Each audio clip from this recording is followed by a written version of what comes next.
जय रोदास मंडळी, बघा की आज मी मस्त झणझणीत कांद्याची पात बनवते. बघा कांद्याची पात छान धुवून सनी अशी बारीक कट करून घेतली. हा कांदा आहे ना, कांद्याच्या पातीचा हे मस्त मिक्सरमधून फिरवून घेतला की बघा खूप टेस्टी लागतो. बघा मग हे हिरव्या मिरच्या लसूण काढून घेतलाय छान पैकी मीठ टाकून. बघा आता ही मुगाची डाळ पण टाकणार आहे मी त्याच्यामध्ये. कांद्याच्या पातमध्ये खूप छान लागते बघा डाळ टाकल्यावर. बघा की आता कढई ठेवली, आता तेल टाकते मी.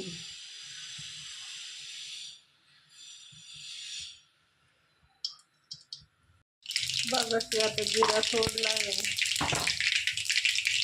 बघा की मिरचीचं वाटण आणि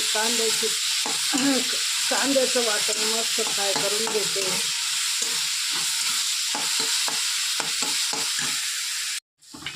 बघा की मग कांदा मस्त फ्राय झाला. आता थोडीशी हळद सोडते मी त्याच्यात.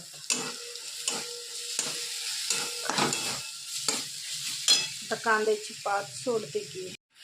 बघा आता कांद्याची पात सोडली. आता मीठ टाकून मस्त फ्राय करून घेते. वरून मस्त डाळ सोडून देते.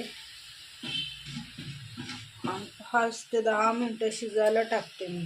बघा की मग आता मस्त डाळ पण थोडी याच्यात चांगली धुवून घेतली 2 पाण्याने. आता सोडली. आता झाकण ठेवून सनी 10 मिनटं शिजू देते. आता तिला काही पाणी टाकायची गरज नाही, कांद्याला पाणी सुटतं की. बघा की मग आमची कांद्याची पात रेडी झाली. खूप छान पैकी झाली की. बघा किती छान शिजली. मस्त डाळ पण खूप छान शिजली बघा.